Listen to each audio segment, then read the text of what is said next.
নমস্কার। আশা করি সকলেই ভালো আছেন, সুস্থ আছেন। আজকে আমি শোনাবো যোগেন্দ্রনাথ গুপ্তর লেখা একটি কাহিনী। কাহিনীর নাম ছেলেবেলার দেখা বাঘ শিকার। লেখক যোগেন্দ্রনাথ গুপ্ত এই কাহিনীতে বর্ণনা করেছেন তার শৈশবের দেখা একটি বাঘ শিকার। এই কাহিনী আমি লেখকের ভাষায় পড়ে শোনাচ্ছি আপনাদের। ছেলেবেলার দেখা বাঘ শিকার। আমাদের শৈশবে বিক্রমপুরের গ্রামগুলি ছিল জঙ্গলাকীর্ণ।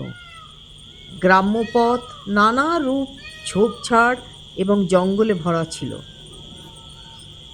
এত নিবিড় জঙ্গল ছিল যে সেই সব বনে সূর্যের আলো প্রবেশ করতে পারত না। চিতাবাঘ, বন্য বেড়াল, বন্য শৃগাল, সাপ, এমনকি রয়্যাল বেঙ্গল টাইগারেরও মাঝে মাঝে দর্শন হতো। বর্ষার সঙ্গে সঙ্গেই বাঘেরা আসত।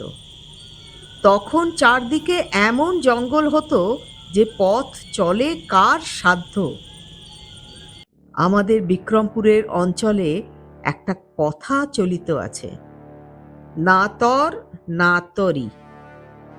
স্থলপথ ও জলপথ উভয় পথেই ওই সময় চলা যেত না।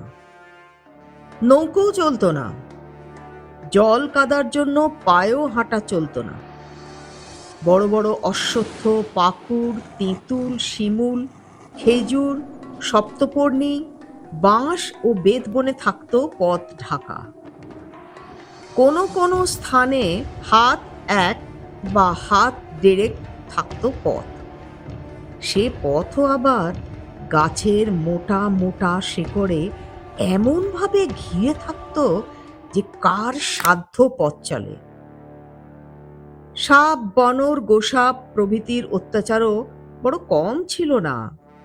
শেয়ালরা ছোট ছোট ছেলেকে নিয়ে পালিয়ে যেত। আষাঢ় মাসের শেষ। আমি তখন বালক, ৭০ বৎসর আগের কথা। আমাদের পাশের গ্রামে শোনা গেল বাঘ এসেছে। আজ কোন চাষা বলে আমার ছাগল নিয়েছে, কেউ বলে আমার গরু নিয়েছে। মাঝে মাঝেই শোনা গেল মানুষও মারা যাচ্ছে। বাঘের সম্বন্ধে নানা গুজব শুনতে লাগলাম, যেমন লোকের মুখে রটে। কেউ বলতো বাঘটা লেজ শুদ্ধ ১০-১২ হাতের কম হবে না। আমাদের পাঠশালা যাওয়া বন্ধ হলো, হাটে মাঠে ঘাটে যাওয়া বন্ধ হলো। সন্ধে না হতেই খাই দাই আর শুয়ে পড়ি।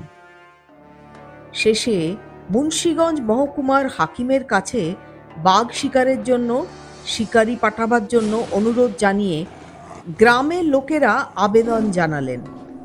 সাহেব ছিলেন খুব কর্মতৎপর এবং বিখ্যাত শিকারী। তিনি ২ জন শিকারীকে পাঠিয়ে দিলেন এবং বলে পাঠালেন ১ সপ্তাহের মধ্যে তিনি নিজেও আসবেন।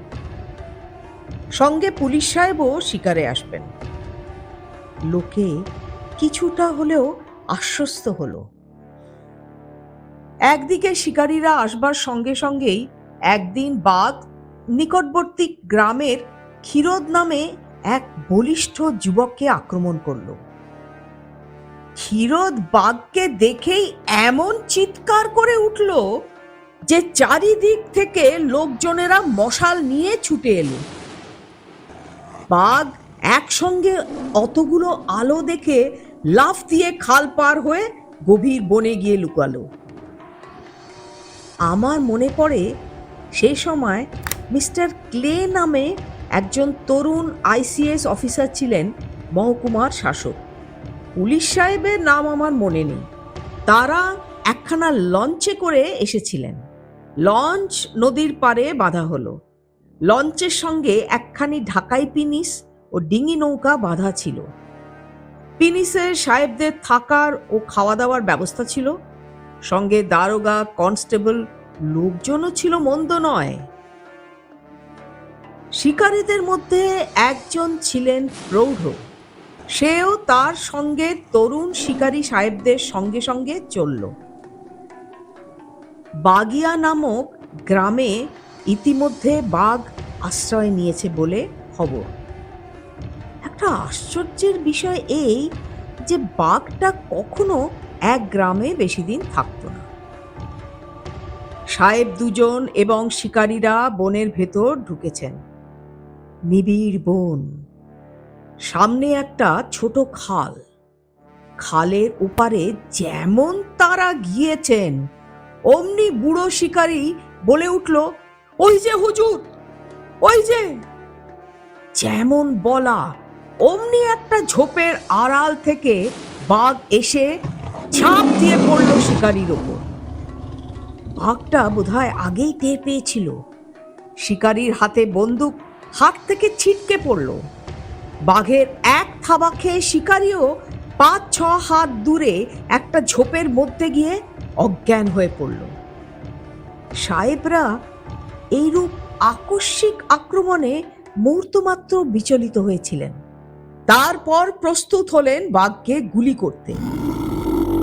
এদিকে বাঘমশাই ভীষণ গর্জনে তীব্র দৃষ্টিতে কে সাহেবকে লক্ষ্য করে যেমন তার উপর লাফিয়ে পড়বে, অমনি সাহেব তাকে লক্ষ্য করে গুলি ছুড়লেন। ভীষণভাবে শব্দ হলো। বাঘ আহত হয়েও সাহেবের দিকে আসতে লাগলো। সাহেব তখন ৪-৫ হাত দূরে হবে। ঠিক সেই সময় পুলিশ সাহেবও গুলি করতে লাগলো।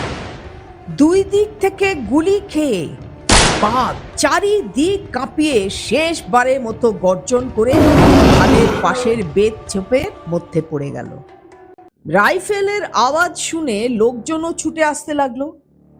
বাঘ মরেছে, বাঘ মরেছে, সকলের মুখে এই কথা। বাঘ নিষ্পন্দ দেহে পড়েছিল। তবুও শেষবারের মতো মাথায় দুটো গুলি করে সাহেব নিশ্চিন্ত হলেন। প্রৌঢ় শিকারীর অনেক পরে জ্ঞান হলো। তার বাঁ কাঁধের অনেকটা বাঘ থাবা মেরে নিয়ে গিয়েছিল। মৃত বাঘের হাত পা বেঁধে তার মধ্যে লম্বালম্বি করে একটা বাঁশ ঢুকিয়ে আমাদের গ্রামের নদীর ধারে, যেখানে সাহেবদের লঞ্চ এবং পিনিস বাঁধা ছিল, সেখানে নিয়ে আসলো সবাই। মৃত বাঘকে দেখবার জন্য নদীর ধারে স্ত্রী পুরুষের বিরাট একটি জনতা হয়েছিল। সাহেবেরা বাঘটিকে অন্য একটি বড় নৌকো ভাড়া করে তাতে তুলে নিয়ে মুন্সিগঞ্জ ফিরে গেলেন। আর আমরা ছোটরা বাঘের সেই ভয়াল মূর্তি দেখে অনেক দিন পর্যন্ত সুস্থ মনে ঘুমোতে পারিনি। আর একবারও এমন একটি কুমির শিকার দেখেছিলাম। সে গল্প আর একদিন হবে। ছোটবেলার সেই ভীষণ দৃশ্য এখনো সেকালের কথা ভাবতে গেলে চোখের সামনে ভেসে ওঠে। এভাবেই আমার বাঘ শিকার দেখা সম্ভব হয়েছিল কিশোর বয়সে।